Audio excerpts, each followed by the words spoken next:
خرچ کرنے سے مال گھٹتا نہیں ہے،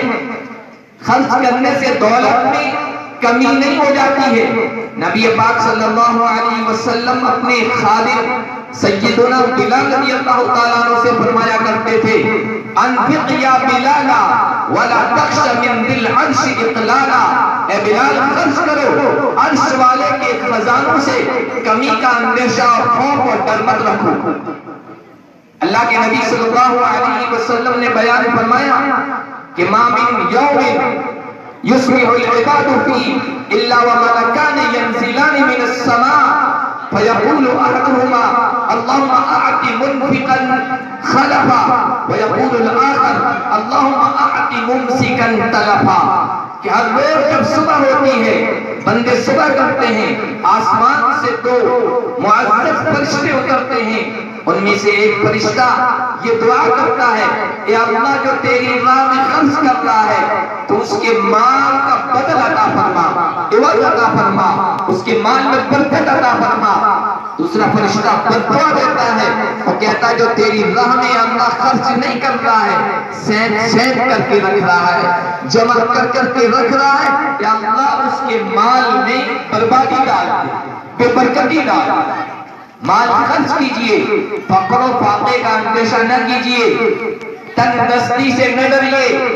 اللہ کے نبی صلی اللہ علیہ وسلم کی پیشین گوئی ہے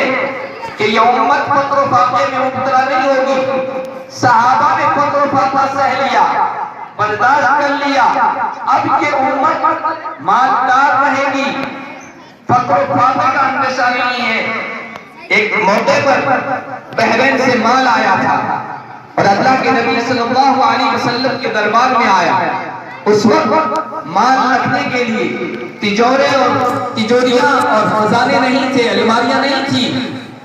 مسجد نبوی کے ایک گوشے کے کنارے میں وہ ڈھیر کر دیا گیا مال۔ صحابہ کرام کو پتہ چلا تو صحابہ کرام مدینہ کے اندر مختلف مسجدیں تھی، ان سے چل کر اللہ کے نبی کے پیچھے نماز پڑھنے کے لیے آئے کہ مال آیا ہے، اللہ کے حبیب صلی اللہ علیہ وسلم ہمیں دیں گے، اس لیے کہ اللہ کے نبی اپنے لیے کبھی جمع کر کے مال نہیں رکھا کرتے تھے، جو کچھ آ جاتا تھا وہ لٹا دیتے تھے، خود بھوکے رہنا پسند کرتے تھے، لوگوں کو کھلاتے تھے، خود اپنے آپ کو محروم رکھتے تھے، لوگوں کو نوازتے تھے۔ کسی نے کہا ہے بہت اچھے انداز میں، محبت کے یوں جس نے دریا بہائے، دل ان کا بھی جیتا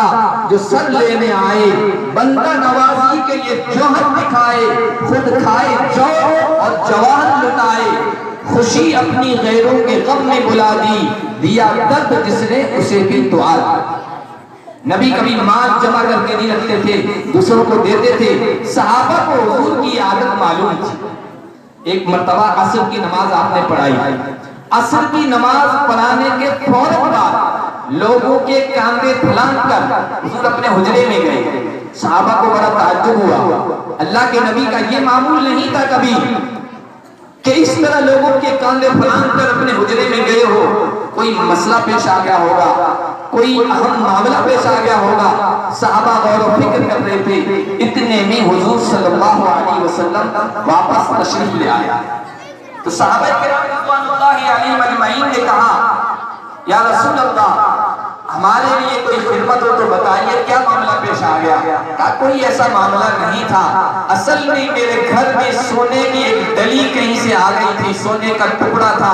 اور اب عصر کا وقت ہوا ہے، مغرب کا وقت ہونے جا رہا ہے، میرے دل میں وہ بات آئی کہ سونے کا ٹکڑا میرے گھر میں رہ جائے گا، مستحقین پر خرچ نہیں ہوگا، سورج غروب ہو جائے،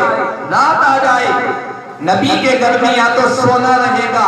یا نبی رہیں گے، دونوں اکٹھا نہیں ہو سکتے۔ میں گھر والوں کو جلدی سے کہہ کے آیا ہوں کہ سورج ڈوبنے سے پہلے اس کو مستحقین کو دے دو، حقدار لوگوں پر خرچ کر